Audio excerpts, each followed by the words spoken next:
ಇನ್ನು ಪ್ರವಾಹದ ಎಫೆಕ್ಟ್ ಎಂಥದ್ದು, ಎಷ್ಟರ ಮಟ್ಟಿಗೆ ಬೆಳೆ ಹಾನಿಯಾಗಿದೆ? ಸಿದ್ದರಾಮಯ್ಯ ಇದರ ಬಗ್ಗೆ ಮಾತಾಡಿದ್ದಾರೆ. 95% ಉತ್ತರ ಕರ್ನಾಟಕದಲ್ಲಿ ಪ್ರವಾಹ ಆಗಿದೆ.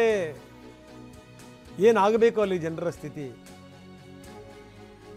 8 ರಿಂದ 9 ಜಿಲ್ಲೆಗಳಲ್ಲಿ ಪ್ರವಾಹ ಅಧ್ವಾನ ಸೃಷ್ಟಿ ಮಾಡಿದೆ.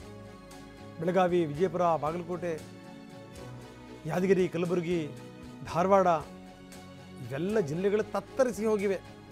95% ಮಟ್ಟಿಗೆ ಆಗಿದೆ ಅಂತಂತಂದರೆ ರಾಜ್ಯದ ಮುಖ್ಯಮಂತ್ರಿಗಳೇ ಹೇಳ್ತಾರೆ ಇದರ ಬಗ್ಗೆ.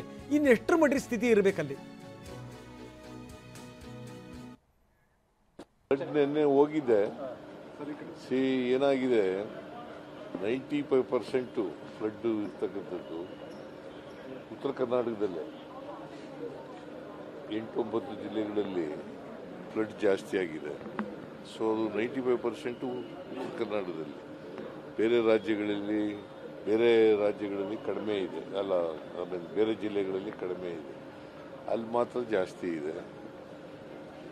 ಬೆಳಗಾಂ, ಬಿಜಾಪುರ, ಬಾಗಲಕೋಟೆ, ಕಲಬುರಗಿ, ಬೀದರ್, ಯಾದಗಿರಿ, ಹುಬ್ಳಿ, ಧಾರವಾಡ, ಗದಗ ಈ ಜಿಲ್ಲೆಗಳಲ್ಲಿ ಜಾಸ್ತಿ ಫ್ಲಡ್ ನಿನ್ನೆ ಹೋಗಿದೆ.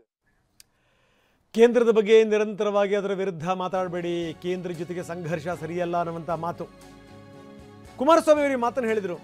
ಅದಕ್ಕೆ ಸಿಎಂ ಸಿದ್ದರಾಮಯ್ಯ ತಿರುಗೇಟ್ಕೊಟ್ಟಿದ್ದಾರೆ. ಹಾಗಾದ್ರೆ ನಾವು ಪತ್ರ ಕೊಡ್ತೀವಿ, ನೀವು ದುಡ್ಡು ಕೊಡಿಸಿ ಅಂದಿದ್ದಾರೆ ಮುಖ್ಯಮಂತ್ರಿಗಳು. ನಾವು ಪತ್ರ ಕೊಡ್ತೀವಿ, ಈ ಹಿಂದೆ ಕೋರ್ಟಿಗೆ ಹೋಗಿದ್ದಕ್ಕೆ ಪರಿಹಾರ ಸಿಕ್ಕಿತ್ತು, ಈಗ ನಾವು ಪತ್ರ ಕೊಡ್ತೀವಿ, ಎಚ್ ಡಿ ಕುಮಾರಸ್ವಾಮಿಯವರು ಪರಿಹಾರ ಕೊಡಿಸ್ಲಿ ಅಂದಿದ್ದಾರೆ ಸಿಎಂ. ನಾನು ರಾಜ್ಯ ಸರ್ಕಾರಕ್ಕೆ ಒಂದು ಕಿವಿ ಮಾತು ಹೇಳಲಿಕ್ಕೆ ಬಯಸ್ತೀನಿ. ಪದೇ ಪದೇ ನೀವು ಕೇಂದ್ರ ಸರ್ಕಾರದ ಜೊತೆ ಘರ್ಷಣೆಗೆ ಹೋಗಬೇಡಿ. ಘರ್ಷಣೆಗೆ ಹೋಗೋದ್ರಿಂದ ಏನೂ ಸಿಗೋದಿಲ್ಲ.